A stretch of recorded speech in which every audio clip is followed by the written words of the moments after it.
Welcome to recipes in my way. இன்றைக்கி நம்ம அருமையான சுவையில் எல்லா வகையான குழம்புகளுக்கும் பொருத்தமாக குழம்பு மிளகாய் தூள் தான் அரைக்க போகிறோம்.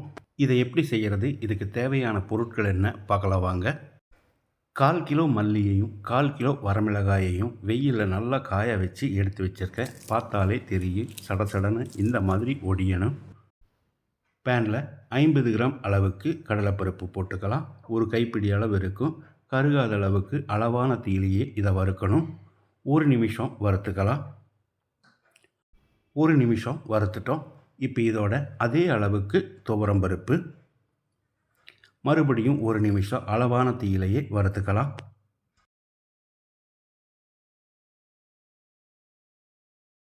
லேசாக செவந்து வர அளவுக்கு வறுபட்டுருச்சு. இப்போ இதை எடுத்து பிளேட்டில் கொட்டி ஆற வச்சிடலாம். 100 கிராம் அளவுக்கு சீரகத்தை போட்டு வறுத்துக்கலாம். குறைஞ்ச தீயில தான் சீரகத்தை வறுக்கணும். ஒரு 30 செகண்ட் இதை வறுத்துக்கலாம். இப்போ இதோடைய 1 டேபிள் ஸ்பூன் மிளகு, 2 டேபிள் ஸ்பூன் சோம்பு, மறுபடியும் ஒரு 30-40 செகண்ட் இதை வறுத்துக்கலாம்.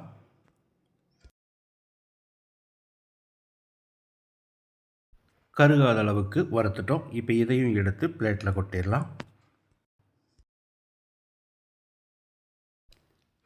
பேனில் 25 கிராம் அளவுக்கு வெந்தயம், 3 டேபிள் ஸ்பூன் அளவு வரும். வெந்தயத்தையும் லேசாக செவக்கிற அளவுக்கு வறுத்துக்கலாம். இந்த அளவுக்கு வறுபட்டது போதும். இப்போ இதையும் எடுத்து பிளேட்டில் கொட்டி ஆற வச்சிடலாம். அடுத்ததாக 2 டேபிள் ஸ்பூன் அரிசியை போட்டு வறுத்துக்கலாம். பச்சை அரிசியாக இருந்தாலும் சரி, புழுங்கல் அரிசியாக இருந்தாலும் சரி, செவக்கிற அளவுக்கு வறுபட்டுருச்சு. இதையும் எடுத்து பிளேட்டில் கொட்டி ஆற வச்சிடலாம். ஸ்டவ்வில் தீயை குறைச்சி வச்சு 1 டீஸ்பூன் கடுகையும் வெடிக்கிற அளவுக்கு வறுத்துக்கலாம்.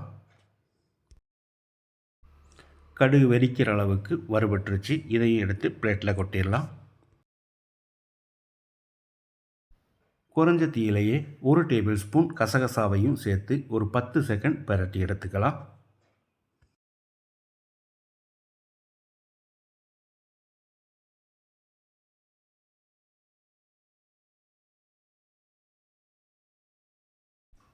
ஒரு கைப்பிடி அளவுக்கு கருவேப்பிலையை தண்ணி இல்லாமல் உலர வச்சுருக்கேன். இதை போட்டு வறுத்துக்கலாம். இது வறுபடுறதுக்கு ஒரு 2 நிமிஷம் பிடிக்கும்.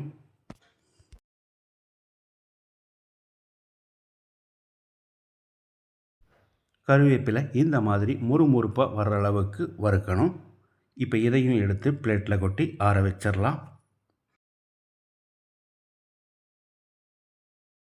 1 டீஸ்பூன் கல்லுப்பையும் சேர்த்து வறுத்து எடுத்துக்கலாம். நம்ம செஞ்சிட்ருக்கிற இந்த குழம்பு மிளகாய் தூளை சிக்கன் மட்டன் செய்யும் போதும் உபயோகப்படுத்திக்கலாம்.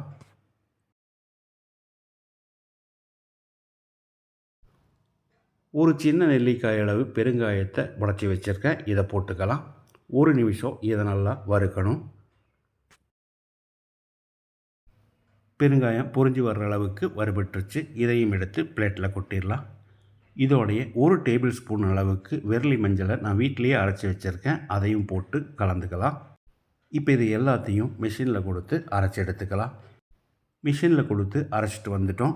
இப்போ இதை ஒரு பிளேட்டில் கொட்டி நல்லா ஆற வச்சிடலாம். ஆறின பிறகு டப்பாவில் போட்டு வச்சுக்கலாம். நம்ம அரைச்ச இந்த மிளகாய்த்தூள் 800 கிராம் அளவு வந்திருக்கு. நம்ம அரைச்ச இந்த மிளகாய்த்தூளில் ரொம்ப சுலபமாக ஒரு தக்காளி குழம்பு செஞ்சிடலாம். பேனில் 1 டேபிள் ஸ்பூன் எண்ணெய் ஊற்றிக்கலாம். 100 கிராம் அளவுக்கு ஒரு பெரிய வெங்காயம் நீல வாக்கில் நறுக்கினது. இந்த மாதிரி செவந்து வர்ற அளவுக்கு வதங்கின பிறகு 1/4 கிலோ அளவுக்கு நறுக்கின தக்காளியை சேர்த்து கூடவே ஒரு 2 டீஸ்பூன் உப்பையும் போட்டு வதக்கிடலாம். தக்காளி மசிகிற அளவுக்கு வதங்கிடுச்சு. 3/4 கப் அளவுக்கு துருவின தேங்காயை போட்டு 1 நிமிஷம் வதக்கி எடுத்துக்கலாம்.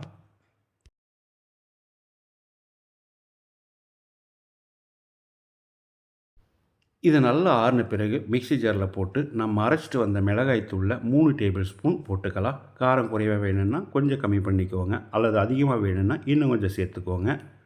1 கப் அளவுக்கு தண்ணி ஊற்றி பேஸ்ட்டாக அரைச்சிக்கலாம். வாணலியில் 2 டேபிள் ஸ்பூன் எண்ணெய் ஊற்றிக்கலாம். 1 டீஸ்பூன் கடுகு,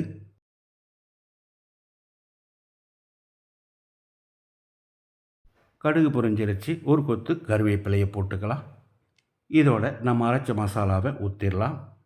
கூடவே மிக்ஸி ஜார் அலசி 1 கப் அளவுக்கு தண்ணி ஊற்றிக்கலாம். தண்ணி ஊற்றி கலந்து விட்ட பிறகு உப்பு சரி பார்த்து போட்டுக்கோங்க. இது ஒரு 5 நிமிஷம் நல்லா கொதிக்கட்டும். அதுக்கு பிறகு பொடியாக நறுக்கின மல்லி இலையை தூவி கலந்து விட்டு இறக்கிடலாம். மணக்க மணக்க அருமையான சுவையில் நான் செஞ்சுருக்கிற இந்த தக்காளி குழம்பையும் குழம்பு மிளகாய் தூளையும் இதே மாதிரி இதே அளவுகளோடு நீங்கள் செய்து பாருங்கள். இந்த வீடியோ பிடிச்சிருந்தா லைக் பண்ணுங்கள், கமெண்ட் பண்ணுங்கள், ஷேர் பண்ணுங்கள். சப்ஸ்கிரைப் பண்ணாதவங்க சப்ஸ்கிரைப் பண்ணுங்கள். மறக்காமல் பெல் பட்டனை கிளிக் பண்ணுங்கள்.